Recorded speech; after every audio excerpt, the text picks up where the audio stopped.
धूली धन दौलत से महंगी है। एक नजर कृपा की बाबा सारे जग से महंगी है। एक नजर कृपा की बाबा सारे जग से महंगी है। शाम तेरे चरणों की धूली धन दौलत से महंगी है। शाम तेरे चरणों की धूली धन दौलत से महंगी है। एक नजर कृपा की बाबा सारे जग से महंगी है।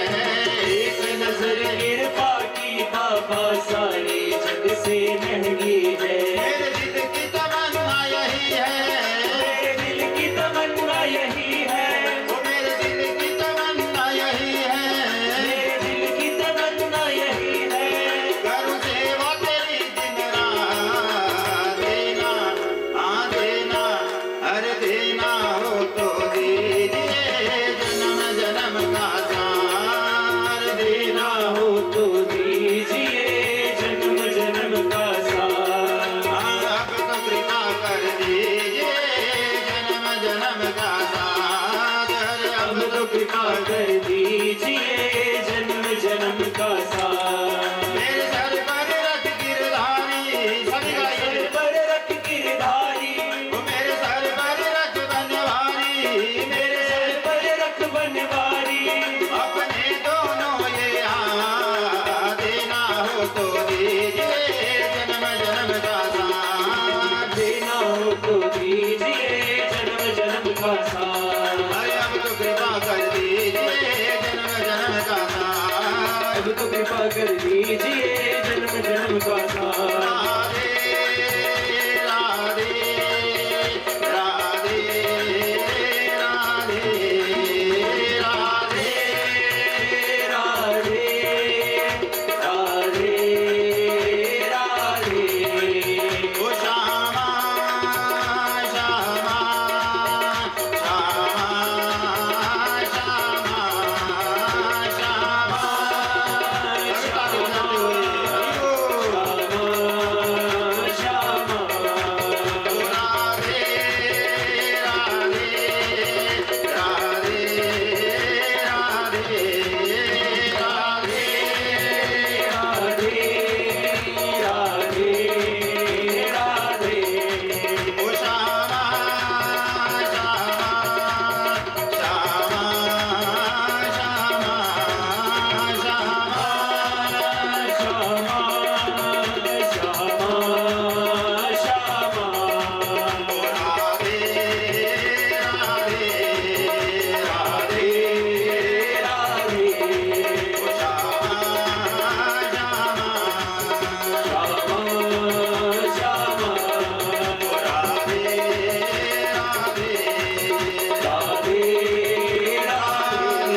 परमादरणीय परम बदने प्रातः में गुरुदेव महाराज, सम्मान्य वितरण मंडली, आचार्यगण, मां सरस्वती शारदा की कृपा पात्र संगीताचार्य, पावन पवित्र गृहस्थ आश्रम के प्रांगण में विद्यमान भक्ति शक्ति स्वरूपा माताओं बहनों, बुजुर्गों व भाइयों, कोटि ब्रह्मांड नायक नंद नंदन यशोदा नंदन राधा कृष्ण भगवान की कृपा से हमें सौभाग्य प्राप्त हुआ है आपकी पावन नगरी में बैठकर प्रभु की अमृत गाथा को सुनने का। पंचम दिवस, 5वां दिन धीरे धीरे पूर्णता की ओर अग्रसर हो रहा है। आप सभी तन मन धन से अपना अपना सहयोग दे रहे हैं। राधा रानी आप सबकी कामना को पूर्ण करे और इस जगोटा की पावन धरा पर आप सभी का हार्दिक अभिनंदन। जिस भावना श्रद्धा को लेकर आप नित्य प्रति सत्संग में आते हैं, कथा में आते हैं, राधा रानी आप सबकी कामना पूर्ण करें। आप सभी के हृदय में बैठे हुए आपके गुरु महाराज इष्ट देवता राधा कृष्ण भगवान को जय जय श्री राधे, जय जय श्री श्याम। तो यहाँ पर 5 दिनों से अमृत की बारिश हो रही है। हमारे ज्योतिष शास्त्र में 27 नक्षत्र है और उन 27 नक्षत्रों में स्वाति नाम का एक ऐसा नक्षत्र है कि उसमें बारिश कम होती है, लेकिन उसकी एक विशेषता है कि यदि उस स्वाति नक्षत्र में बारिश हो जाए और उस बारिश की बूंद यदि समुद्र में गिर जाती है तो समुद्र में मोती पैदा हो जाता है। यदि वही बूंद मछली के मुख में गिरती है तो वहां सीपी पैदा होता है। वही स्वाति नक्षत्र की बूंद गाय के सिर पर गिर जाए तो वहां पर गोरोचन पैदा होता है। और वही पानी की बूंद यदि केले के ऊपर गिरती है तो वहां कपूर पैदा होता है। और वही बूंद यदि नागिन के सिर पर गिरती है तो वहां कालकूट विष पैदा होता है। अब बूंद एक है लेकिन काम अनेक है। कहीं तो हमारा मोती पैदा हो रहा है, कहीं कपूर पैदा हो रहा है, कहीं गोरोचन पैदा हो रहा है और कहीं विष भी पैदा हो रहा है। तो किसकी विशेषता है? क्या बूंद की विशेषता है या ग्रहण करने वाले की विशेषता है? किसकी विशेषता है? क्या उस नक्षत्र की विशेषता है या बूंद की विशेषता है? ये ना बूंद की विशेषता है ना ये नक्षत्र की विशेषता है, ये तो ग्रहण करने वाले की, जो अपने पात्र में रखता है उसकी विशेषता है कि कोई उसका अमृत बना रहा है, कोई महाराज कपूर बना रहा है, कोई मोती बना रहा है और एक नागिन भी है जो उसका जहर बनाती है।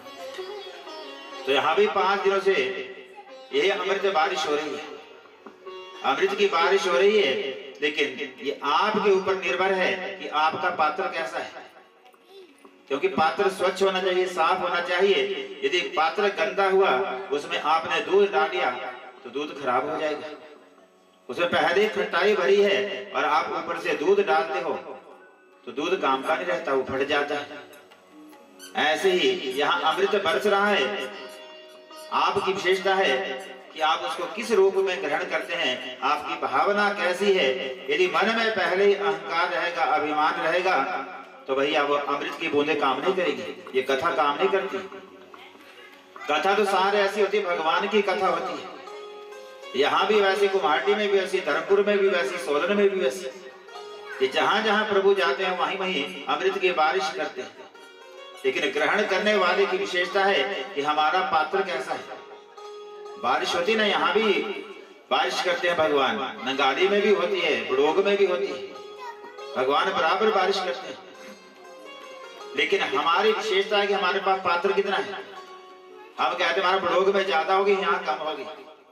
अरे हमारी टैंकी छोटी है, हमारे पास है 500 लीटर की टैंकी, तो उसमें 500 लीटर पानी आएगा। बड़ोग वालों के पास 1000 लीटर की है तो वहां पर 1000 लीटर आएगा। लेकिन हम दोष भगवान को देते हैं। भगवान ने सब कुछ दिया है, लेकिन भैया ग्रहण करने वाले पर निर्भर करता है कि वो कैसे उसको ग्रहण करता है। समय दिया है, हम समय का कैसे सदुपयोग करते हैं, ये हमारे ऊपर निर्भर करता है। क्योंकि समय तो चलता रहता है, कथा भी चल रही है, राजा पृथ्वी गंगा के तट पर बैठा है, सुखदेव मुनि भी आगे, जब मन में भावना हो ना, सच्ची भावना हो, आपने मन में संकल्प ले लिया कि कथा करवानी है, कभी मेरे घर में भगवान आएंगे, तो सोचना है बस। कलयुग में यदि आपने सोच लिया तो भगवान उसको अवश्य पूरा करते हैं। इसे मन में सच्ची भावना होनी चाहिए। एक बार सोच के देखो, लोग तो डर जाते हैं कि हमारे इसमें बहुत खर्चा होता है, समय भी ज्यादा लगता है, फिर इतना कौन करेगा। टेंट वाले बुलाने पड़ते हैं, माइक वाले भी, ब्राह्मण भी बुलाने पड़ेंगे, खाना बनाने वाले भी, खाने वाले भी चाहिए, और इसमें लगता भी सब कुछ है। बहुजन साधे बहुजन साधे, इसमें धन की भी ज्यादा जरूरत पड़ती है, इसमें बनाने वाले की भी जरूरत है, खाने वालों की भी जरूरत होती है, काम करने वालों की भी जरूरत होती है, सुबह जल्दी भी उठना पड़ता है। लेकिन भगवान जब आशीर्वाद देते हैं ना तो 8 दिन का पता नहीं चलता। ऐसी बांसुरी बजाते हैं प्रभु कि 8 दिन कब निकल जाए महाराज पता नहीं चलता है। बस 1-2 दिन की मुश्किल होती है, फिर जब गाड़ी लाइन पे आ गई ना तो फिर पता नहीं चलता है। भगवान कहते हैं तू 1 कदम मेरी ओर बढ़, मैं 10 कदम तेरे घर की ओर चलता। जब आप घर से निकलते ना कथा के लिए तो भगवान एकदम आपके हृदय में बैठ जाते हैं। वो कहते तू घर से कथा को जा रहा है, तेरे घर की रखवाली मैं करूंगा। वो हमारा योग क्षेमम वहाम्यम, भगवान हमारे सुख दुख में हमारे साथ रहते हैं। लेकिन कोई मंदिर जाने वाला हो ना, भगवान का नाम लेने वाला, अब सुखदेव मुनि गंगा के तट पर बैठे हैं। हजारों संत महात्मा, व्यास मुनि जिन्होंने कथा को लिखा है, भागवत जी को लिखा है, 18 पुराण लिखने वाले वो भी सामने बैठे हैं और उनका बेटा कथा सुना रहा है। ये ऐसी भागवती कथा है जहां बेटा सुनाता है, पिता सुनता है। गोकर्ण ने ज्ञान दिया अपने पिता को, आदमदेव को ज्ञान दिया गोकर्ण ने पहले, फिर आगे आपने कथा सुनी। कपिल मुनि ने अपनी मां को भी ज्ञान दिया। इसे कहते हैं बालादपि ग्राहितव्यम, अच्छी बात को बच्चों से भी ग्रहण करना चाहिए। जहां भी अच्छी बात मिलती है, ये नहीं कि महाराज ये मुझसे छोटा है, मैं कहां इसके सामने बैठूंगा, अच्छी बात को आप कहीं से भी ग्रहण कर लो। तो अब सुखदेव की उम्र है छोटी बहुत, और जो संत महात्मा बैठे हैं 1000-1500 वर्ष के, और सुखदेव मुनि ऊंचे आसन में बैठे हैं। राजा पृथ्वी की उम्र भी बड़ी है, जवान बड़ा है, और सुनाने वाला छोटा है, लेकिन हाथ जोड़े हैं और कह रहे हैं कि महाराज मुझे तो अब मालूम पड़ गया कि मेरी मुक्ति अब सामने खड़ी है, क्योंकि सामने गंगा मैया बह रही है और संत महात्माओं के मैं दर्शन कर रहा हूं। सारे संतों की मंडली के मध्य बैठा हूं, अब मेरी मुक्ति निश्चित है, लेकिन मैं चाहता हूं कि आप मुझे जो ज्ञान सुनाए, इससे पूरे संसार का कल्याण है। तो सुखदेव मुनि अब राजा पृथ्वी से कह रहे हैं कि राजन, ब्राह्मण बालक ने श्राप दिया है कि 7 दिन के बाद तेरी मौत होगी, प्राणों का हरण करेगा तक्षक नाग, और तक्षक नाग ने अपना बिल छोड़ दिया है। ये निकल गया तक्षक नाग, बोले गोविंद भगवान की, वो अपना बिल छोड़कर निकल चुका है, और 2 दिन के बाद तेरी मौत होने वाली है। वो तक्षक नाग आएगा, तेरे प्राणों का हरण करेगा। तूने घबराना नहीं, क्या तुझे मौत से भय तो नहीं लग रहा? तो राजा पृथ्वी जब मौत का नाम सुना तो थर थर कांप लगा और खड़ा हो गया, हाथ जोड़ दिए। सुखदेव मुनि गुरुजी से कहता है कि गुरुजी कोई और उपाय नहीं है, वो तक्षक को हमारा रास्ते में रोक दिया जाए, कोई ऐसा उपाय करो, मेरी मौत नहीं होनी चाहिए। सुखदेव मुनि कहते हैं तेरी मौत को जीतने के लिए तो मैं कथा कर रहा हूं, यहाँ पर तुझे कथा सुनाई जा रही है, इससे मौत को जीता जाता है, इससे मरण को जीता जाता है कि मरने की तैयारी हो रही है। सारी मरने की भी तैयारी करनी पड़ती है, जैसे आप शादी में जाने की तैयारी करते ना, ऐसे श्रृंगार मरने के लिए करना पड़ता है। तो कैसे होता है? वो सत्संग के द्वारा होता है। तो राजन मैं तुझे 5 दिन से कथा सुना रहा हूं, लेकिन अभी भी तुझे मौत से भय लग रहा है। अब तो सुखदेव मुनि भी घबरा गए कि मैंने इसको 7 दिन कथा भी सुनाई और तब भी ये मौत मौत पुकारता रहा, तो महाराज इसको नरकों को जाना पड़ेगा और मेरा इतना समय बेकार चला जाएगा। इससे आगे लोग कोई कथा नहीं करवाएंगे, कोई कथा नहीं सुनेंगे, मेरा सुनाना भी असफल हो जाएगा। अब क्या करूं? सुखदेव मुनि घबरा गए। थोड़ी देर सुखदेव मुनि ने सोचा और फिर राजा से कहने लगे कि परीक्षित, अब मैं तुझे एक कथा सुनाऊंगा, यदि उस कथा के बाद भी तेरा मन मौत की तरफ जाता रहा, तुझे मौत से भय लगता रहा, तो मैं तुझे कथा नहीं सुनाऊंगा। कहा हमारा एक कथा सुना दो, यदि फिर भी मुझे मौत से भय लगा तो फिर आप चले जाना, फिर मैं कथा नहीं सुनूंगा, मेरी मौत तो निश्चित है, मुझे नरकों में तो जाना ही पड़ेगा। सुखदेव ने कहा कि मैं तुझे कथा सुना रहा हूं, अब तू सावधान हो जा। सावधान क्यों किया? क्योंकि जब हम किसी को अपनी कीमती चीज देते ना, तो उसको पहले ही सावधान करते हैं कि भैया सावधान हो जाना। आप किसी घर में जाते हैं शादी में, आपके पर्स में पैसे पड़े हैं, उसमें आपके गहने पड़े हैं, तो कहते हैं बहन सावधान रहना, जरा इसमें मेरे गहने भी है, इसको कहीं ताले के अंदर रखना। ऐसी कीमती चीज सुना रहे हैं। अब कहते हैं कि मैं अब तुझे ऐसी कथा सुनाऊंगा, तेरा मन यदि पक्का हो गया तो आगे कथा सुनाऊंगा, अब सावधान हो जा। और सुखदेव मुनि ने कथा सुनाना आरंभ किया। राजा परीक्षित कह रहे कि राजन, बहुत पहले समय की बात है कि एक तुम्हारे जैसा ही राजा था, जैसे तुम कुरुजांगल देश के राजा हो, उसकी भी सुंदर प्रजा थी। अब एक दिन सुबह का समय है, राजा का मन किया शिकार खेलने का। राजा ने अपने सैनिकों से कहा कि तुम भी तैयारी कर लो, आज हम जंगल में शिकार खेलने जाएंगे। राजा घोड़े पे सवार हो गया, तीर कमान हाथ में ले लिया, पीछे भारी सेना भाग रही है। जिसे घोड़े पे राजा बैठा है वो बड़ी तीव्र गति, बड़ी तेजी से चलता है। घोड़ा तेजी से भाग रहा है, पीछे सैनिक भाग रहे हैं, शोर मचा रहे हैं। और जंगल में जाते जाते आज राजा को एक हिरण नजर आ गया। जब राजा ने हिरण को देखा अब तो राजा हमारा उस हिरण का पीछा कर रहा है। कभी वो हिरण बिल्कुल पास आ जाता है और जैसा ही संधान करने को तैयार होता है, तीर साधने को तैयार होता है, वो आंखों से ओझल हो जाता है। सारा दिन लुका छुपी का खेल चलता रहा। राजा तीव्र गति से घोड़े को दौड़ा रहा है और सारी सेना पीछे छूट जाती है। भागते भागते दौड़ते दौड़ते आज राजा सुदूर प्रांत में पहुंच गया। अपनी राजधानी को भी पार कर लिया। दूसरे राजा की राजधानी में उसे खबर नहीं कि मैं किस दिशा से आया, कहां पहुंच गया हूं। बस आगे घोड़ा, लक्ष्य घोड़ा दिख रहा है और पीछे पीछे भाग रहा है। भागते भागते सुबह से दोपहर, दोपहर से कब शाम हो गई, राजा को यह भी मालूम नहीं पड़ा। और भागते भागते जब सांझ हुई, वो हिरण एकदम सामने आया और एक अंधेरी गुफा के अंदर भाग गया। राजा ने उस घोड़े को बाहर बांधा और धीरे धीरे उस गुफा के अंदर जा रहा है। अंधेरी गुफा, हिरण आगे भाग गया और राजा पीछे पीछे चल रहा है। चलते चलते जब देखा महाराज कहीं मुझे दिख नहीं रहा है, अंधेरी गुफा है, हिरण नजर नहीं आ रहा। राजा बाहर निकला, चारों तरफ देखता है, चारों तरफ घोर अंधकार छा गया। सैनिकों को ढूंढ रहा है, पुकारता है, महाराज कोई सैनिक नहीं सुन रहा है। एक घोड़ा बाहर बांधा है, बस उसके पास खड़ा हो गया और उसी समय जंगल के महाराज शेरों ने दहाड़ना शुरू कर दिया। कहीं मारे हाथी चिंगाहट है, कहीं शेर बोल रहे हैं, कहीं उल्लुओं के चिल्लाने की आवाज, कहीं कौओं के चिल्लाने की आवाज आ रही है। अकेला राजा उस बियाबान जंगल में फंस गया है। ये सोच रहा है मालूम मैं कौन सी दिशा से आया था। अब राजा को यह भी मालूम है किस दिशा से आया, मुझे जाना कहाँ है। हाथ जोड़ता है, हे प्रभु दया करो, मेरी मौत निश्चित है। यहाँ से बाहर निकलने चलूंगा और शेर आकर मेरा शिकार कर लेंगे। जब उस दुखी घड़ी में प्रभु को पुकारता है तो हमारा भगवान थोड़ी कृपा करते हैं और उस समय आकाश में बिजली चमकती है। बिजली चमकी, राजा फिर डर रहा है और राजा बार बार भगवान को याद कर रहा है। आते ना दुख में ही भगवान याद आते हैं।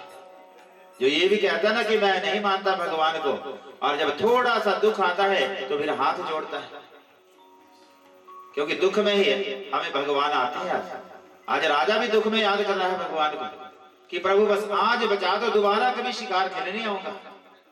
आपने कथा में सुना होगा कि जब भी राजा शिकार खेलने गया तो उसको दुख ही दुख उठाना पड़ा, क्योंकि दूसरे को दुखी करने जा रहा है तो सुख कहां मिलेगा। अरे जिस जानवर को हम मारते हैं उसके तो परिवार होगा कोई, वो भी तो रोते होंगे, उसके भी बच्चे हैं हमारे जैसे, उसके भी पत्नी है, उसके भी पति है। कई बार हम मारते ना, किसी पशु को मार देते हैं, किसी हिरण को मार देते हैं और उसके हिरणी के छोटे छोटे बच्चे होते हैं, वो किसके सहारे जिएंगे। हमने कभी सोचा ही। आज शिकार खेलने गया और जंगल में दुखी हो रहा है, जब अपनी जान पे आए तो दुखी हो गया और भगवान को पुकार रहा है कि बस आज इस जंगल से निकाल दो, रहने का कोई ठिकाना दे दो। और जब भगवान को पुकारा, भगवान कृपा हुई, दूर देख हमारे पहाड़ी पर रोशनी नजर आई, एक प्रकाश नजर आया। बस अब मन को थोड़ी शांति मिल गई कि लगता है जहां प्रकाश है वहां कोई ना कोई रहता होगा, क्योंकि शास्त्र कहता है यत्र यत्र धूमो तत्र तत्र वह्नि, जहां धुआं होता है ना वहां आग भी जरूर होती है। इसे जहां प्रकाश है हमारा वहां रहता भी कोई होगा कि प्रभु वहां तक कैसे पहुंचूंगा, मुझे तो रास्ता नजर नहीं आ रहा है। उस समय भगवान ने और कृपा कर दी कि महाराज आकाश में बिजली चमकी और थोड़ा रास्ता नजर आया उसको। बस जैसी बिजली चमकती है उसे पहाड़ी की ओर भाग रहा है। भागते भागते धीरे धीरे महाराज उस पहाड़ी के पास पहुंच गया। अब मन को शांति मिल गई कि महाराज यही निवास करूंगा आज की रात, इसमें कोई ना कोई तो रहता होगा। और थोड़े आगे पहुंचा, झोपड़ी का महाराज एक कोने से अंदर को झांक रहा है।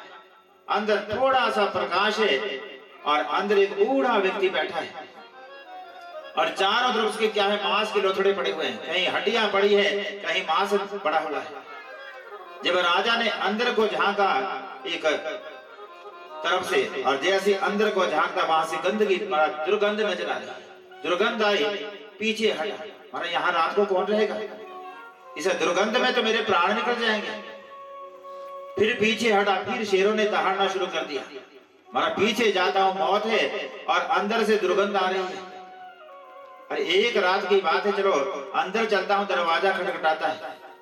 बाबा ने दरवाजा खोला, पूछा महाराज कौन है। कहा मैं पथिक हूं, रास्ता भूल गया, एक रात्रि को विश्राम चाहिए।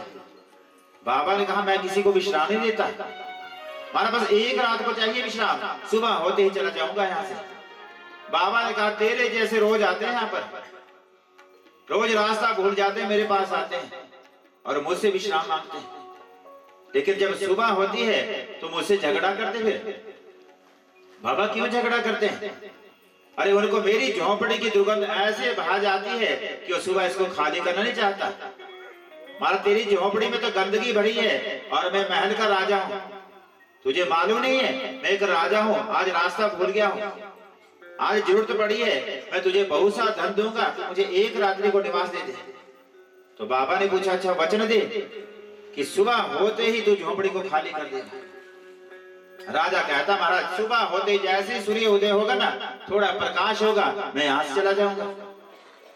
बाबा ने कहा अंदर आ जा। अब थोड़ी देर तो महाराज उसको रहना ही मुश्किल हो गया, एक कोने में बैठा है, नाक बंद कर रहा है, लेकिन सांस तो लेनी पड़ती। धीरे धीरे महाराज 12 बज गए रात के, पहले दुर्गंध लग रही थी और धीरे धीरे उसको महाराज वो जितनी दुर्गंध थी ना वो भी अच्छी लगने लगी। अब तो महाराज सुबह होने को 4 बज गए, 5 बज गए, सूर्य महाराज उदय भी हो गए, लेकिन उस झोंपड़ी में ऐसा सोया है, आराम कर रहा है, बाहर निकलने का नाम नहीं ले रहा। बाबा ने जगाया उठो राजन, सुबह होगी, सूर्य निकल गए, चलो बाहर निकलो यहाँ से। अब राजा कहता है कि महाराज थोड़ी देर और रहने दो, यहाँ पर मुझे विश्राम करने दो। बाबा कहते हैं तूने शाम को वचन दिया है कि सुबह होते ही मैं चला जाऊंगा यहाँ से, निकलो बाहर निकलो यहाँ से। अब तुम्हारा राजा का मन नहीं कर रहा बाहर निकलने का, और राजा कहता है कि बाबा मैं एक राजा हूँ, मैं आपको बहुत सा धन दूंगा, तेरी छोटी सी झोपड़ी है ना, यहाँ तक बात आ गई कि आधा राज्य भी तुझे दे दूंगा, अपने खजाने का आधा पैसा तुझे लुटा दूंगा, लेकिन तू मुझे ये झोपड़ी दे दे। मैं झोपड़ी खाली नहीं करूंगा, तो इसकी कीमत बोल कितनी चाहिए। बाबा बार बार कह रहे हैं अरे तूने वचन दिया था ना शाम को कि मैं सुबह खाली कर दूंगा, अब लड़ाई क्यों करता है? तो सुखदेव मुनि राजा परीक्षित से कह रहे हैं कि राजन अब दोनों में झगड़ा चल रहा है, राजा बाहर निकलना नहीं चाहता और बाबा रखना नहीं चाहता उसको, दोनों में लड़ाई हो रही है। अब बताओ राजन उसको खाली करनी चाहिए कि नहीं करनी चाहिए, राजा को बाहर जाना चाहिए कि नहीं जाना चाहिए? तो परीक्षित राजा ने कहा कि गुरुजी मुझे उस राजा का नाम तो बताओ जरा, मैं उस राजा को नहीं छोड़ूंगा जिसने शाम को वचन दिया कि सुबह खाली कर दूंगा, यहाँ से चला जाऊंगा, लेकिन अब जा नहीं रहा है वो। बताओ उसका नाम क्या है? करनी चाहिए ना उसको खाली करनी चाहिए झोपड़ी, जब शाम को वचन दिया। मैं आपसे पूछता हूँ बताओ उसको जाना चाहिए ना, राजा को निकल जाना चाहिए वहां से, वो क्यों नहीं निकल रहा है? सुखदेव मुनि भी यही पूछ रहे हैं कि बताओ राजन उसको निकलना चाहिए कि नहीं? तो परीक्षित ने भी तुम्हारे जैसा जवाब दिया कि हाँ महाराज उसको निकल जाना चाहिए, उसको झोपड़ी खाली कर देनी चाहिए। फिर सुखदेव को हंसी आ गई और बाबा ने कहा कि राजन वो कोई और राजा नहीं है, वो तू ही राजा है। ये झोपड़ी हमारा शरीर है, हम इस झोपड़ी में आए हैं, भगवान ने कृपा की है, हमें ये झोपड़ी दी है। बाहर से तो बड़ी सुंदर बनाई है ना ये, लेकिन अंदर झांक कर देखना इसमें गंदगी के अलावा कुछ नहीं है। बोले गोविंद भगवान की। इसमें अंदर गंदगी है, बाहर से बस प्लास्टर कर दिया हमारा, वो पीओपी कर दिया इसमें बाहर से, जैसे करते ना ब्यूटी पार्लर में, वैसे ही सजा दिया भगवान ने इसको बाहर से, लेकिन अंदर से बड़ी गंदी है। लेकिन हम यहाँ आना चाहते हैं और यहाँ से जाना कोई नहीं चाहता है ना। जैसे वो बस आती है, अब तो सब गाड़ियों में जाते हैं, लेकिन पहले बसें कम ही आती थी, और जब बड़ोग से बैठते थे ना तो सब पहले बैठना चाहता था, और जब सोलन में उतरना था तो हमारा फिर नहीं देखता कि पहले बहन को उतर दो, फिर उतरने को भी पहले। लेकिन जो भगवान ने हमें बस दी ना, गाड़ी दी है, इसमें बैठना चाहते हैं, उतरना कोई नहीं चाहता। सुखदेव मुनि राजा से कहते कि राजन बताओ अब इस झोपड़ी को खाली करना है कि नहीं करना है? कहा महाराज अब जरूर खाली करूंगा, बस आप मुझे कथा सुनाओ, अब मुझे किसी प्रकार का भय नहीं है। बोली गोविंद भगवान की। उस भगवान ने थोड़े दिन के लिए हमें किराए का मकान है ये, और किराया क्या देना है इसका? बस हरि का नाम लेना है, भगवान का भजन करना है, ज्यादा कुछ किराया नहीं है। बस सुबह शाम 2 घड़ी भगवान का भजन कर दिया करो और किसी को दुखी मत किया करो। किसी पर अत्याचार मत किया करो। एक बार महात्मा बुद्ध समुद्र किनारे जा रहे हैं और उनके साथ उनके हजारों शिष्य हैं। सामने देखा छोटे छोटे बच्चे रेत के घर बना रहे हैं और जब घर गिरता है एक दूसरे का फिर आपस में लड़ते हैं, रोते हैं, झगड़ते हैं। सारा दिन खेलते हो गया, कभी महाराज महल बनाते हैं उस रेत का, फिर एक दूसरे की ठोकर लगती है, गिर जाता है, फिर रोते हैं, आपस में झगड़ रहे हैं। और सांझ होने को आई, उनकी माँ ने आवाज दिखाई कि बेटा अब रात हो गई है, जल्दी घर की ओर आ जाओ। और जैसे माँ ने आवाज दिखाई, उन बच्चों ने जो घरौंदे बनाए थे ना, उन रेत के महल को ठोकर मारी और अपनी माँ की ओर भागे। महात्मा बुद्ध ने अपने चेलों शिष्यों से कहा कि देखो ये सारा दिन जिन घरों के लिए, महलों के लिए लड़ रहे थे बच्चे, माँ ने पुकारा और इन्होंने खुद ठोकर मारी इसको और माँ की ओर भागे। ऐसे हमारी माँ भी परमात्मा है, उसने भी हमें संसार में खेलने को भेजा है और हम यहाँ पर झगड़ते हैं, लड़ते हैं और यहीं रहना चाहते हैं। कोई भी इस महल को छोड़ना नहीं चाहता, अपने घर को छोड़ना नहीं चाहता। उन्हें छोटे छोटे बच्चों ने ठोकर मारी, लेकिन हम, हमारा जो बुलाता रहता है, हम उस माँ की पुकार को सुनते नहीं है, हम सुनकर भी अनदेखा कर रहे हैं। इसे राजन जाने को तैयार हो जाओ, यहाँ कोई किसी का सगा नहीं है, यहाँ तो सब ठगने वाले हैं। बस एक दूसरे को देख रहे हैं, बस उनकी नजर होती है धन पर। पत्नी पति से जुड़ी है तो कुछ ना कुछ हमारा उसका भी लालच है उसमें। पति को भी पत्नी की जरूरत है तब उसके साथ जुड़ा है। यदि पति के पास धन ना हो ना तो कोई नहीं उसको पसंद करेगा। बेटा भी पिता से किस लिए जुड़ा है कि हमारा उसके पास धन है, जमीन जायदाद है। ये ऋण बंधु संसार है, सब मतलब का संसार है। यहाँ तो महाराज बस सुख के साथ ही सब है, दुख में कोई साथ देने वाला नहीं है। और अदर पति पत्नी में झगड़ा हो रहा था, दो भाई आपस में लड़ रहे हैं दोनों। सुबह सुबह का समय, पति को गुस्सा आ गया और गुस्से में पति ने कह दिया पत्नी से कि मैं घर छोड़कर जा रहा हूँ। अच्छा मतलब कहाँ जा रहे हैं आप बताओ तो सही। तो पति ने कहा मैं बॉम्बे जा रहा हूँ। पत्नी कह दी मारा ठहर जाओ थोड़ी देर, मैं भी तैयार हो लूं, मैं भी आपके साथ चलूं। पति को और गुस्सा आ गया और पति ने कह दिया नहीं नहीं मैं बॉम्बे नहीं, मैं जयपुर जा रहा हूँ। हमारा ठहर जाओ, जयपुर के तो सूट बड़े अच्छे होते हैं, मुझे भी लेने हैं, मैं भी आपके साथ चलूं। पति का गुस्सा और बढ़ा और पति ने कह दिया मैं नरक जा रहा हूँ। तो पत्नी कह दिया टाटा जाओ, अकेले जाओगे। तो जब दुख आता है तो फिर कोई साथ नहीं होता और सुख के सब यहाँ पर साथी है। इसलिए भैया जब तक भगवान ने ये तन दिया है ना तो इसका किराया चुका दिया करो। और जिस लिए निकल जाएगा ना इसमें, भगवान अंदर बैठे समय, ये हमारी आत्मा क्या है, ये प्रभु है, भगवान है महाराज, जो ये अंदर से बोल रही है। ये शरीर हमारा नहीं, शरीर यहीं पर रहेगा। फिर कहेंगे हमारा पिताजी चले गए, पिताजी चले गए, तो पिताजी तो वही है और शरीर तो वहीं पर है, लेकिन जो उसमें अंदर था ना वो है परमात्मा। जब वो चला जाएगा तो इस पिंजड़े की कोई कीमत नहीं रहेगी।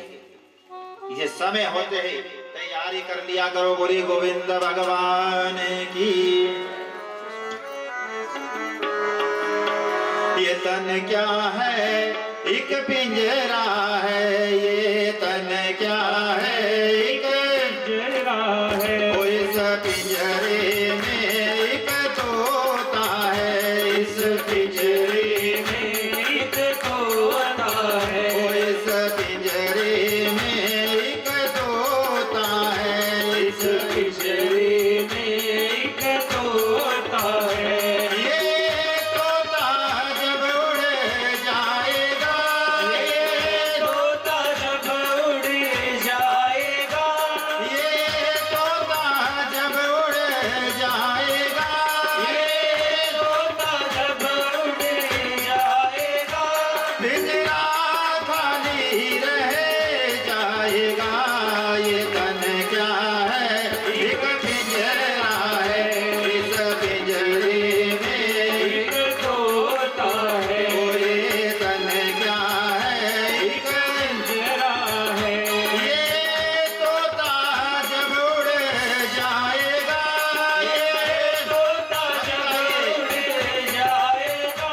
पिंजरा खाली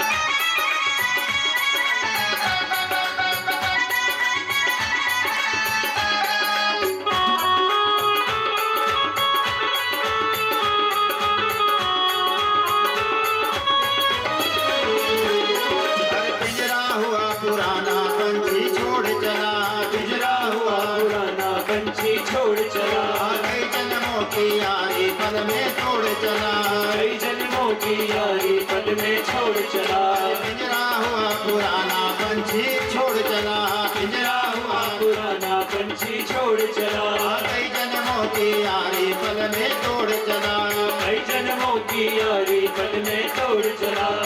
वो जगे जो दीवाना फेरा है जगे सभी ये वाला फेरा है, जगे जो दीवाना फेरा है जगे जोगी वाला फेरा है, यहाँ कुछ तेरा ना मेरा है ये तन क्या है एक जरा है कोई इस पिंजरे में एक तोता है, आए तन क्या है एक पिंजरा है, कोई इस पिंजरे में एक तोता है। ये तोता जब उड़ जाएगा ये तोता जब उड़ जाएगा, ये तोता जब उड़ जाएगा ये तोता जब उड़ जाएगा, पिंजरा खाली रह जाएगा ये तन क्या है एक जरा है कोई इस पिंजरे में एक तोता है। टेढ़ी टेढ़ी तालियां बजाती हो, हरि बोल।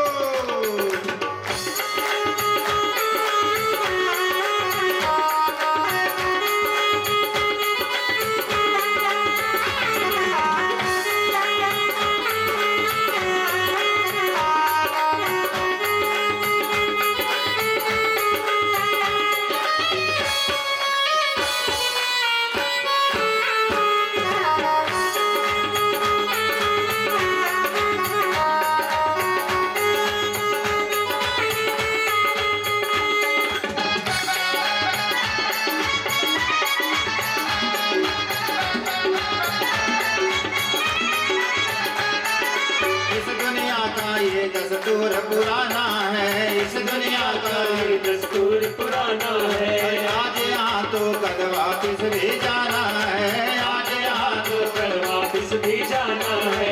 इस दुनिया का ये दस्तूर पुराना है, इस दुनिया का ये दस्तूर पुराना है, आज यहाँ तो कल वापिस भी जाना है, आज यहाँ तो कल वापिस भी जाना है।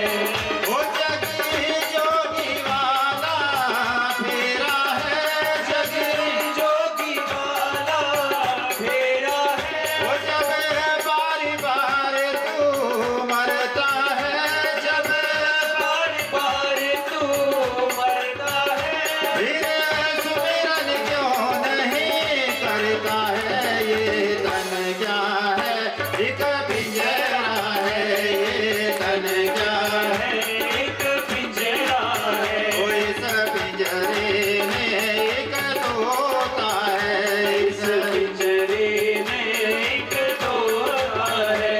ये तोता जब उड़ जाएगा ये तोता जब उड़ जाएगा, ये तोता जब उड़ जाएगा ये तोता जब उड़ जाएगा, पिंजरा खाली रह जाएगा ये तन क्या है एक पिंजरा है और इस पिंजरे में एक तोता है, ये तन क्या है एक पिंजरा है, और इस पिंजरे में एक तोता है, इस पिंजरे में एक तोता है, और इस पिंजरे में एक तोता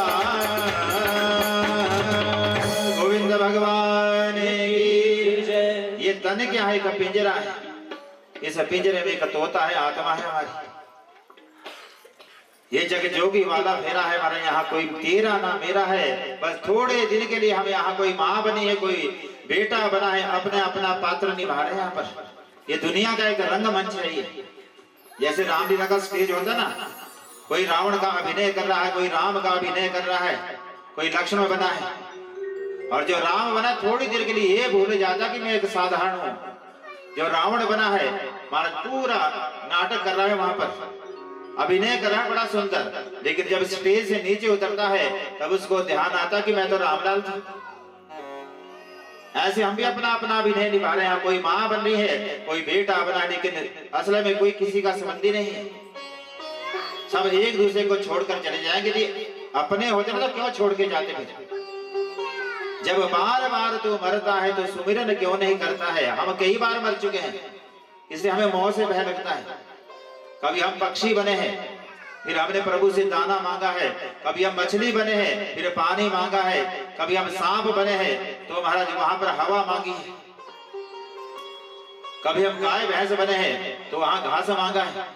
कभी आकाश में उड़ने वाला पक्षी बना है, दाना मांगा है। मांगते मांगते हम मंगते बन गए हैं, हम भजन करते नहीं हैं, क्योंकि हमारी पुरानी आदत बन गई है।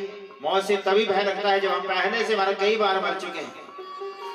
अब मरते मरते हम ये अंतिम योनि मिली है 84 लाख योनियों में। ये दरवाजा है उस धाम को जाने का, और ये दरवाजा ढूंढना बड़ा मुश्किल है।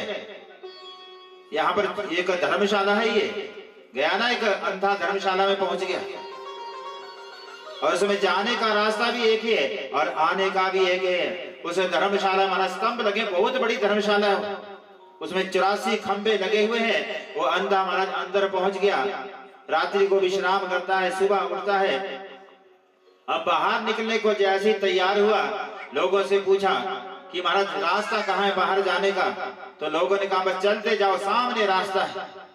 और जैसे खंबा पकड़ पकड़ के 1 2 3 4 84 खंबे पकड़कर जैसे ही दरवाजे के पास पहुंचा, एकदम सिर में खारिश हो गई। महाराज जो हाथ लगाया था दीवार को पकड़ते पकड़ते जा रहा है, कब जैसे दरवाजा आएगा, और दरवाजे के पास महाराज खारिश लग गई, और बस वो सिर खुजलाने के लिए हाथ निकाला, उतने को दरवाजा निकल गया और आगे पहुंच गया। फिर घूम रहा है महाराज से, बारी बारी से घूमता रहा, लेकिन दरवाजा नजर नहीं आ रहा उसको। जब दरवाजे के पास पहुंचता है तो खारिश लग जाती है। ऐसे हम भी महाराज दरवाजे के बिल्कुल पास बैठे हैं, लेकिन हमें भी खारिश लग रही है।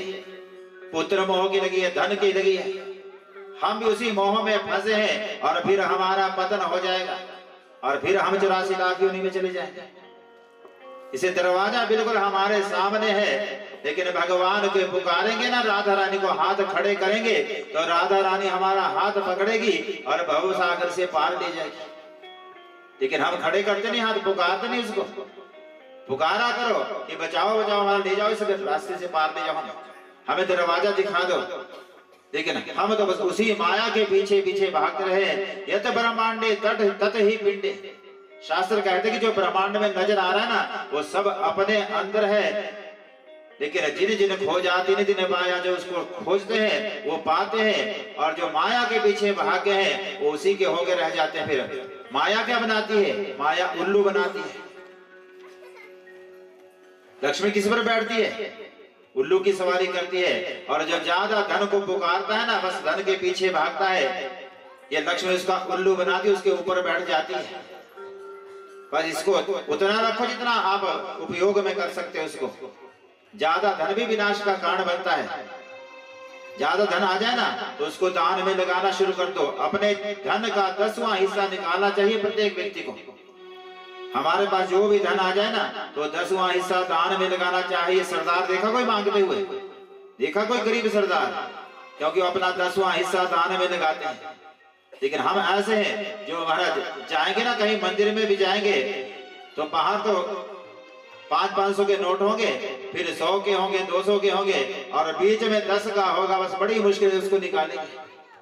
और जो सरदार होते ना, बस जेब में हाथ डालेंगे, बस जो भी आ गया एकदम चढ़ा।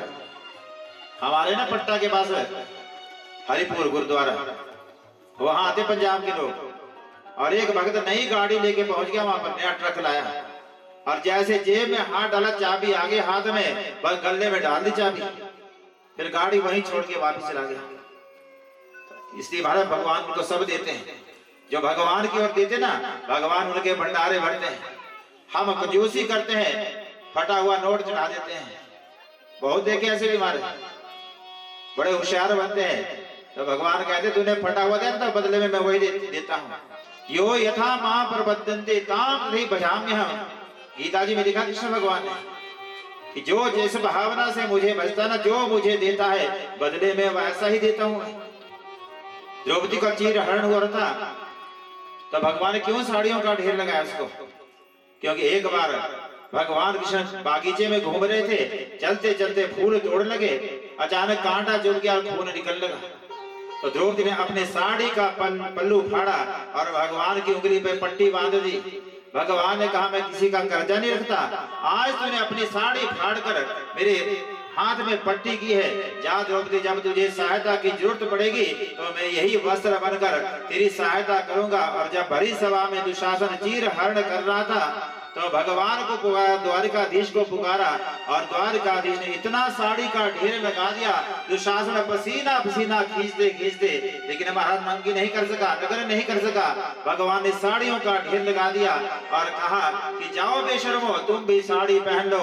भगवान ने सारी सभा को साड़ी से ढक दिया, किसी को ये पता नहीं चला कि साड़ी बिच नारी है कि नारी बिच साड़ी है, साड़ी ही नारी है या नारी ही साड़ी, ऐसा भगवान ने ढेर लगा दिया। तो सहायता करते हैं भगवान, लेकिन देने वाला हो ना। भगवान कहते हैं तू कथा से एक कदम पीछे हटा तो मैं 1000 कदम पीछे चल जाता हूं। कथा श्रवण को जाइए तेज माया, अभिमान जितने पग भूमि पर धरे उतने यज्ञ समान।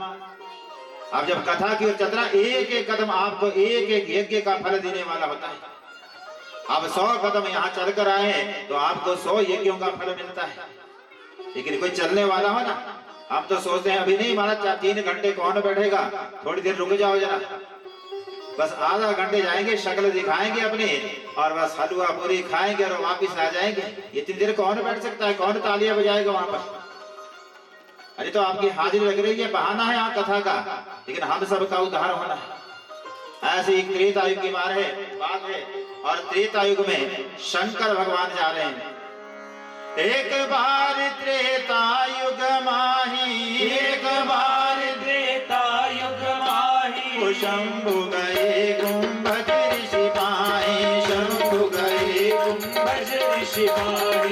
एक बार त्रेता युग माही, एक बार त्रेता युग माही, शंभु गए गुंबज ऋषि पाए, शंभु गए गुंबज ऋषि पाए। राजा राम राम राम, राजा राम राम राम, राजा राम राम राम, राजा राम राम राम, राजा राम राम राम, राजा राम राम राम, राजा राम राम राम, राजा राम राम राम, राजा राम राम राम, राजा राम राम राम, सीता राम राम राम, सीता राम राम राम, राजा राम राम राम, राजा राम राम राम, सीता राम राम राम, सीता राम राम। सती जग जननी भवानी, सती जग जननी भवानी, पूजहि ऋषि अखिलेश्वर जाने, पूजहि ऋषि अखिलेश्वर जाने। राजा राम राम राम, राजा राम राम राम, सीता राम राम राम, सीता राम राम राम, राजा राम राम राम, राजा राम राम राम, सीता राम राम राम, सीता देवों के देव महादेव अपनी समाधि से खुले हैं और देवों के देव महादेव शंकर बाबा ऐसे देवों के देव है जो 1 मिनट भी बेकार नहीं जाने देते। महाराज वो ये देखते कि कहाँ सत्संग हो रहा है और मुझे सत्संग में जाना है। इसे उनको क्या कहते हैं? शंकर भगवान को कहते हैं देवों के देव महादेव। क्यों कहते हैं महादेव? क्योंकि भगवान ने क्या पिया है? जो अमृत पीते हैं उसे देव कहते हैं और जो जहर पीते हैं उसे महादेव कहते हैं और जो पत्नी का गुस्सा पी जाए उसको पति देव कहते हैं। बोले शंकर भगवान की। तो देवों के देव महादेव अभी अभी समाधि से उठे और देख रहे हैं हमारा कहाँ सत्संग हो रहा है। और हमारा ध्यान आया त्रिवेणी संगम प्रयागराज में सत्संग चला है, राम कथा हो रही है और भोले बाबा जाने को तैयार हुए, लेकिन सती मैया ने हाथ पकड़ लिया। बाबा कहाँ जा रहे हो? अरे मुझे भी साथ ले चलो। अच्छा तू भी जाएगी? हाँ महाराज आपने तो प्रतिज्ञा ली थी जब हमने 4 फेरे किए थे ना अग्नि के, तो आप वचनबद्ध हुए हैं वहां पर कि हम 4 कार्य संग संग में करेंगे। वो कौन कौन से क्यों करी थी हमने 4 परिक्रमा? आपने भी की थी, आप भी संकल्प हुए वहां पर। कि हम पति पत्नी महाराज ये काम करेंगे इकट्ठा होकर। वो क्यों करते हैं? 4 परिक्रमा, वहां खीलें बीजी जाती है, 3 तो अग्नि की प्रदक्षिणा होती है और 4 फेरे होते हैं। पहली परिक्रमा की हमने धर्म के लिए कि हे पतिदेव, हम धर्म का कार्य साथ साथ में करेंगे, तब मैं आपके साथ चलूंगा, तब मैं विवाह करूंगी आपसे। कि धर्म में आप मुझे साथ में रखेंगे, दाईं तरफ मुझे बिठाएंगे और आप मेरी बाईं तरफ बैठे रहेंगे कि हाँ हमारा ठीक है। हम जो धार्मिक कार्य करेंगे, दान पुण्य, भगवान का भजन करेंगे, नाम लेंगे, वो साथ साथ में करेंगे। इतना वहां वचन दिया है कि संग संग में तेरे संग में चलूंगी। लेकिन कथा में आए तो महाराज उसको घर में छोड़ दिया, तू घर में रहना और मैं कथा में जा रही हूं। उसको भी साथ में लाया कर, जैसे यजमान बैठे ना यहाँ पर साथ में, ऐसे धर्म का कार्य साथ में करना चाहिए। दूसरी प्रतिज्ञा की हमने, दूसरी परिक्रमा की है अग्नि की, वहां कसमें खाई है अर्थ के लिए कि पतिदेव आपका काम है अर्थ कमाना, धन कमाना, और मेरा काम है परिवार को चलाने का। आप धन कमा कर लाओगे और उसका सदुपयोग करना, ये मेरे हाथ में है। इसे आपको धर्म पत्नी कहते हैं। क्यों कहते हैं? जो पति की कमाई को धर्म में लगाए, दान में लगाए, पुण्य में लगाए, अपना परिवार भी चलाए और जो बच जाए उसको दान दक्षिणा देते रहते हैं। कहीं अच्छी काम में लगाए, गौशाला में लगाए, यज्ञशाला का निर्माण हो, पाठशाला का निर्माण हो, किसी गरीब की कन्या का विवाह हो, जहां भी आपका मन मानता है वहां मानव को दान देना चाहिए। इसे कहते हैं आपको धर्म पत्नी। जो पति को धर्म की ओर ले जाती है उसको कहते हैं धर्म पत्नी, और जो अपने पति को शॉपिंग मॉल की ओर ले जाए उसको कहते हैं पत्नी। बस थोड़ा सा फर्क है, ज्यादा। इसे धर्म में लगाया करो पति को भी। ये हमने धर्म के लिए लिया है, धर्म अर्थ और फिर काम के लिए, कामना के लिए। क्या कामना की उस देवी ने? पत्नी क्या कामना करती है कि हमारे संतान भी होनी चाहिए, और जब घर में संतान आएगी उसकी जरूरतों को पूरा करना आपका काम है पतिदेव। उसके लिए वस्त्र आप लाएंगे, पुस्तकें आप लाएंगे, और पढ़ाना मेरा काम है। उसके अंदर अच्छे संस्कार देना ये माँ का काम होता है। इसलिए तो महाराज गांधारी को पत्नी कहा गया है। जो धृतराष्ट्र की पत्नी थी उसको धर्म पत्नी नहीं कहा गया है, और रावण की पत्नी है मंदोदरी, उसको कहा गया है धर्म पत्नी। क्यों अंतर इतना है? क्योंकि रावण किसको लाया था? सीता का हरण करके लाया, लंका में ले गया। लेकिन मंदोदरी ने बार बार कहा कि ये दूसरे की पत्नी है, पाप लगेगा तुझे, नरकों को जाना पड़ेगा, तेरा कुल नष्ट हो जाएगा। बहुत समझाया उसको, लेकिन नहीं माना। हमारा उसकी गलती थी, लेकिन पत्नी ने धर्म का साथ दिया ना, इसलिए मंदोदरी को धर्म पत्नी कहा जाता है। और जो धृतराष्ट्र की पत्नी थी गांधारी, उसको केवल पत्नी कहा गया।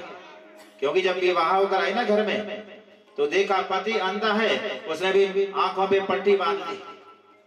जब उसको चाहिए था कि हमारा पति देख नहीं सकता, मैं तो देख सकती हूँ, मैं बच्चों के अंदर अच्छे संस्कार डालूंगी, लेकिन उसने भी वही रास्ता चुना, वो भी अंधी हो गई और हमारा 100 बच्चों को जन्म दे दिया, लेकिन संस्कार ना दे सकी। इसे संस्कार किसका है काम? ये काम आपका है, मैया का काम होता है, बड़ी जिम्मेवारी आपकी। बच्चा क्यों गलत रास्ते पे जा रहा है, तब भी आपका नाम बदनाम होता है, और यदि अच्छा होगा, ध्रुव जैसा बालक होगा, तो भी आपका नाम होता है। इसे संस्कार अच्छे दिया करो। इसलिए तीसरा परिक्रमा फेरा लिया है आपने कि अच्छे संस्कार मैं दूंगी और आपका काम है उसकी जरूरतें पूरी करने का। और जब चौथी परिक्रमा करते हैं, दुल्हा आगे होता है और पत्नी पीछे हो जाती है, फिर दुल्हा उसका साथ छोड़ता है।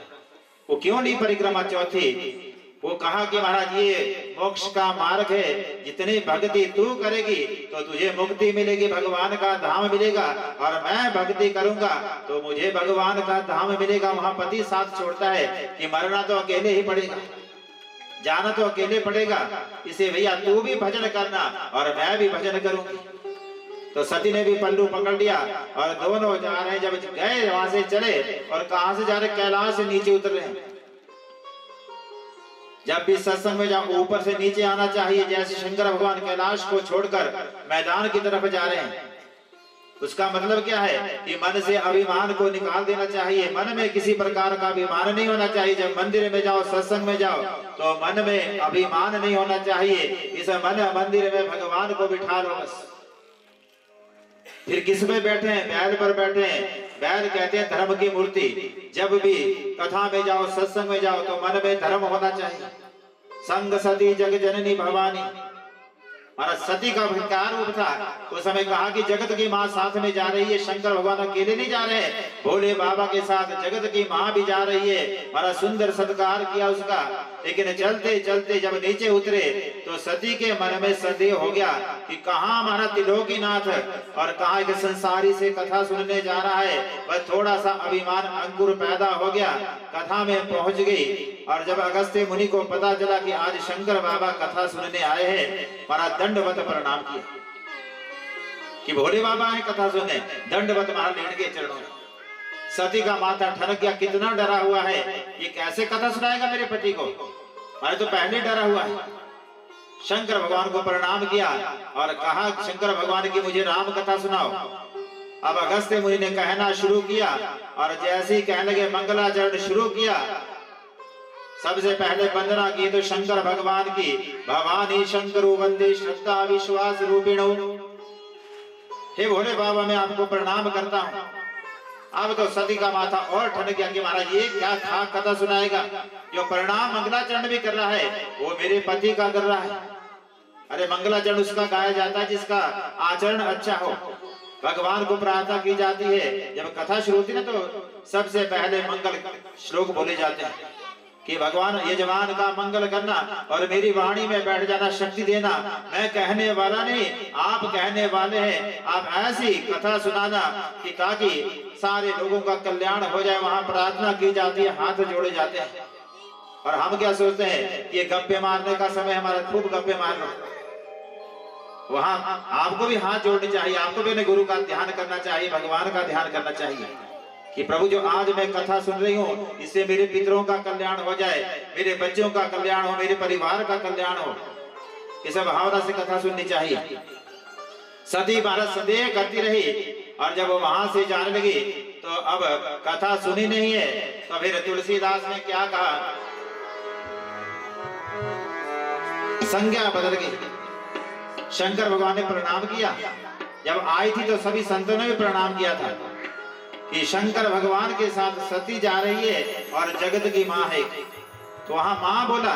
और जब मुनि से विदा मांगी भोले बाबा ने, तो अब संत क्या कह रहे हैं, मुनि संग विदा मांगे त्रिपुरारी, मुनि संग विदा मांगे त्रिपुरारी, मुनि संग विदा मांगे त्रिपुरारी, मुनि संग विदा मांगे त्रिपुरारी।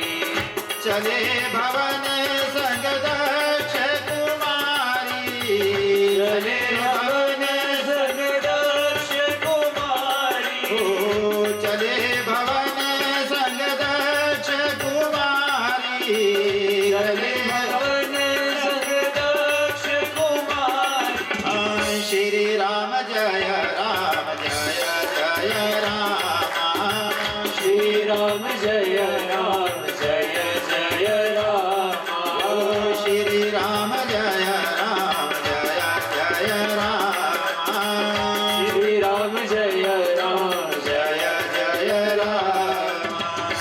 मुनि संग विदा मांगी त्रिपुरारी, चले भवन संग दक्ष कुमारी।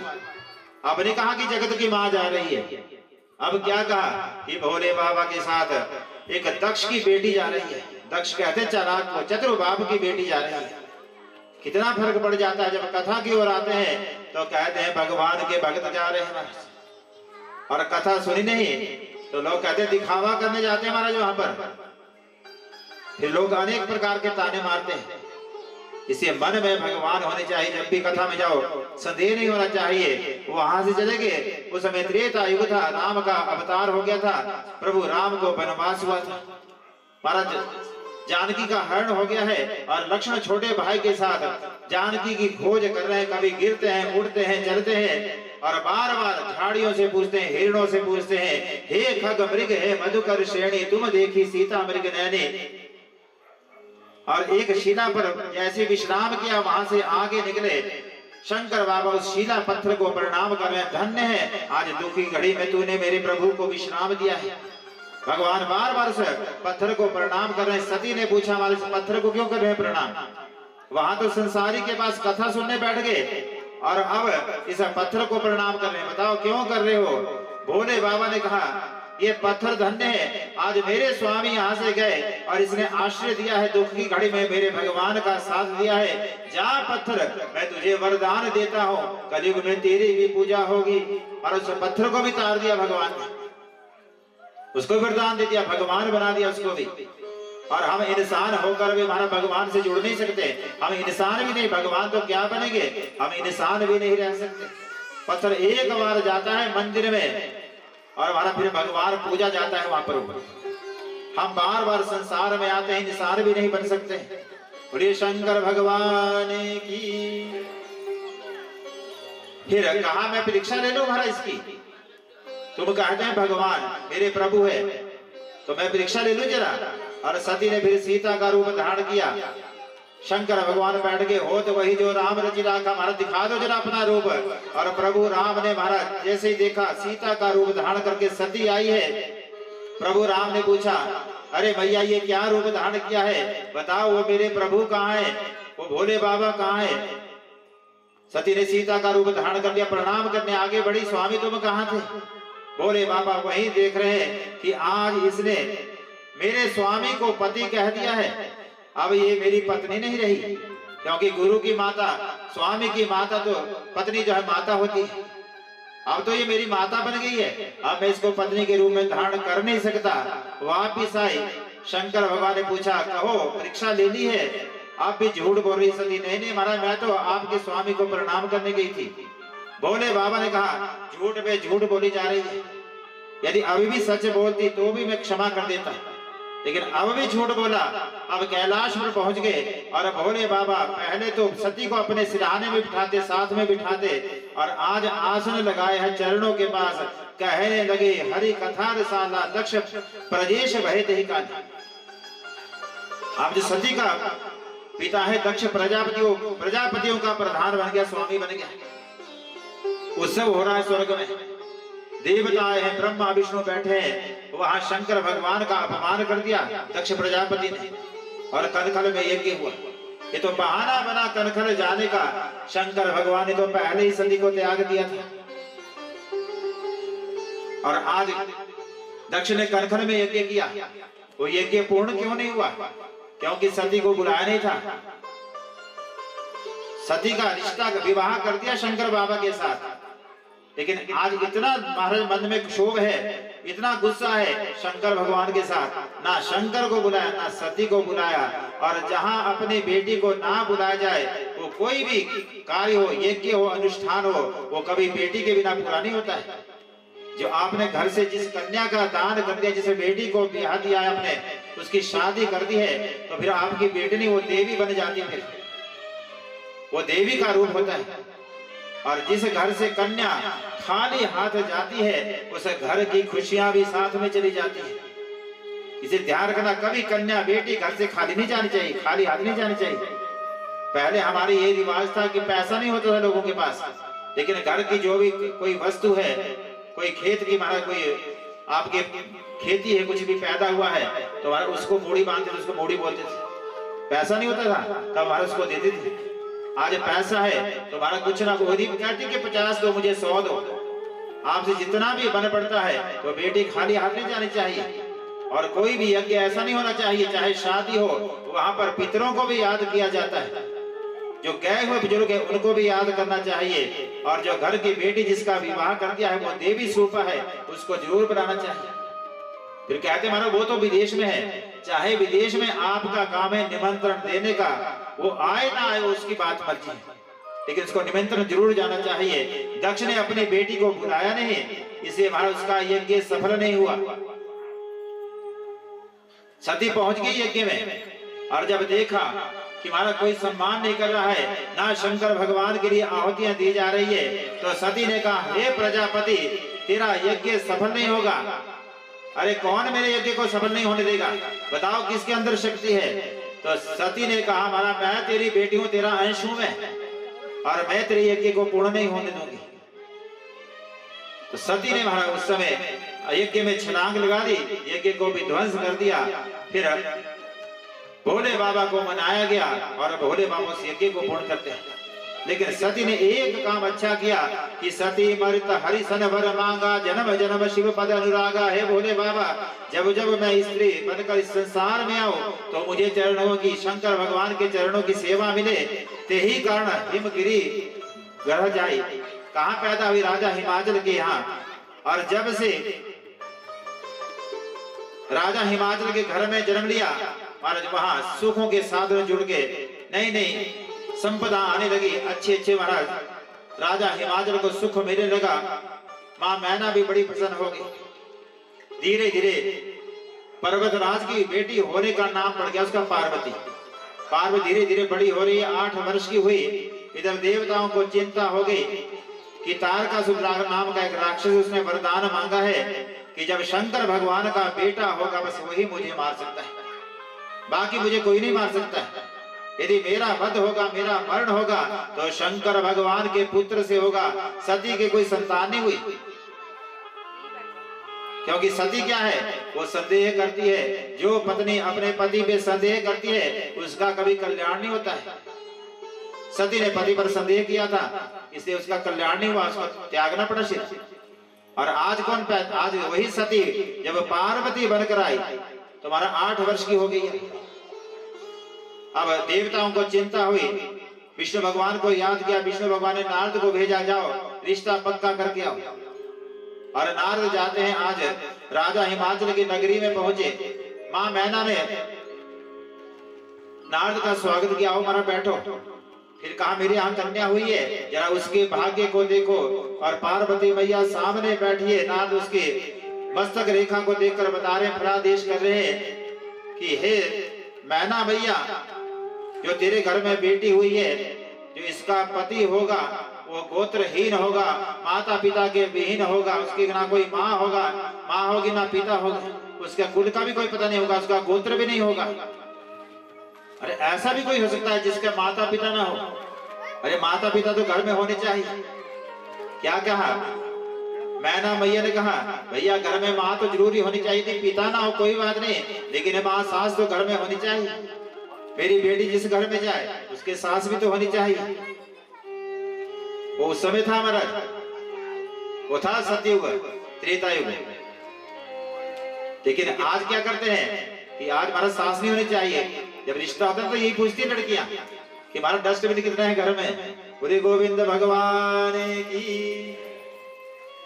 बुजुर्गों को डस्टबिन कहते हैं कि कूड़ेदान कितने घर में, हमारा रोटियां कितनी पकानी पड़ेगी मेरे को। वो समय था जहां बुजुर्ग कहते थे कि घर में हमारा सास ससुर होने चाहिए, क्योंकि वही तो उसको ज्ञान देंगे घर का, वही सिखाएंगे कि कैसे क्या करना है, सुबह कितने बजे उठना है। तो ज्ञान तुम्हारा अनुभव तो उनसे बुजुर्गों से मिलता है। और घर में बुजुर्ग नहीं हुए तो फिर कौन ज्ञान देगा? वो उस समय की बात है, आज कोई नहीं कहता। आज कहता कि हमारे पास सास बनी है मेरे। जब 2 बहनें आपस में मिलती है ना, उनका परिचय होता है आपस में, कहीं बस स्टैंड में मिलती है, कहीं रास्ते में मिलती है, तो क्या बातें चलती है। पहले पूछते हाँ हमारा आपके पति क्या करते हैं, आपके बच्चे क्या करते हैं, कितने पढ़े हैं, कितने बहू हैं घर में। और जो असली बात है ना, फिर पूछते हैं कि हमारा सास है कि नहीं है। फिर मन महसूस करके कहती है हाँ महाराज कम वक्त होता है भी। बोले गोविंद भगवान की। और पंजाब में क्या कहते हैं, सास होए तो चंगी होए, नहीं तो तस्वीर दीवार उठे टंगी होए। तो भैया सास तो होनी चाहिए घर में। यहाँ कहती है कि ऐसा कौन सा घर हो जिसमें सास ना हो, माता पिता होने चाहिए। अरे ऐसा कौन पति होगा मेरी कन्या का जिसके माँ बाप ना हो, जिसका कुल ना हो। और जो तेरी कन्या का पति होगा वो निर्निवेश होगा, पलके नहीं झपकेगा, धरती पर कदम नहीं रखेगा, उसका हाथ हमेशा फैला रहेगा। अरे ऐसा कौन है? ऐसा तो एक ही देवता जिसका नाम है शंकर भगवान। अरे अभी तुम कह रहे थे उसके माता पिता नहीं होंगे।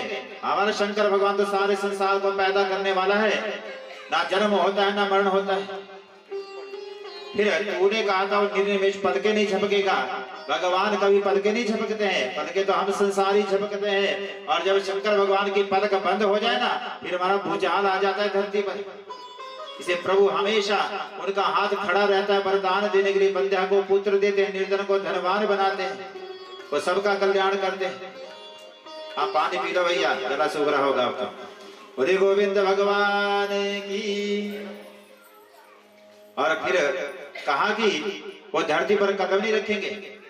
और जो देवता है ना, वो धरती पे कदम नहीं रखते हैं, क्यों? इस धरती को हमने गंदा कर दिया है, हमने इसको अपवित्र कर दिया है।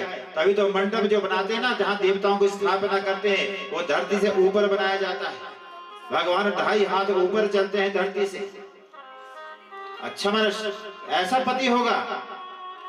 अब तो मैं ना सोच रही है और अपने राजा हिमाचल से कहते, पति से कहते, महाराज मुझे तो नाथ की बातें अच्छी नहीं लगती, ये क्या कह गया है। और नाथ ने एक और पार्वती कह दिया कि पार्वती तुम नमः शिवाय का जाप करना और शंकर भगवान ही तेरे पति होंगे। पार्वती ने अपने नाथ को गुरु बना दिया। फिर शंकर भगवान की आराधना करने लगी, गंगा के तट पर गंगोत्री पे चली गई और वहीं नमः शिवाय का जाप शुरू कर दिया। भोले बाबा ने कहा, पिछले जन्म में बड़ा दुख दिया था इसने मुझे, मेरा कहना नहीं माना था,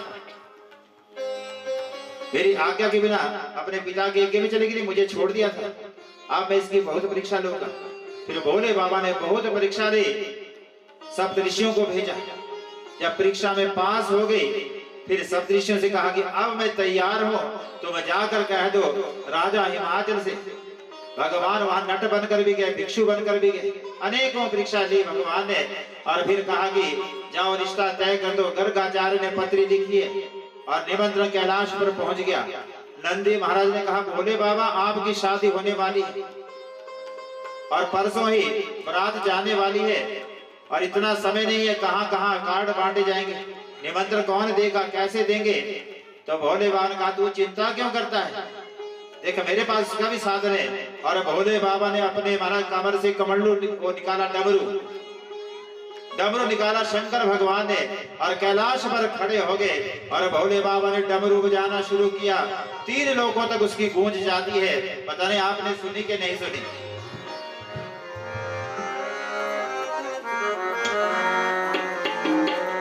वो ऐसा डमरू बजाया भोलेनाथ ने, सारा कैलाश पर्वत मगन हो गया। ऐसा डमरू बजाया भोलेनाथ ने, सारा कैलाश पर्वत मगन हो, कैलाश पर्वत मगन हो गया। कैलाश पर्वत मगन हो गया। वो सारा कैलाश पर्वत मगन हो गया। सारा कैलाश पर्वत मगन हो गया। वो सारा कैलाश पर्वत मगन हो गया। सारा कैलाश पर्वत मगन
परिव्रत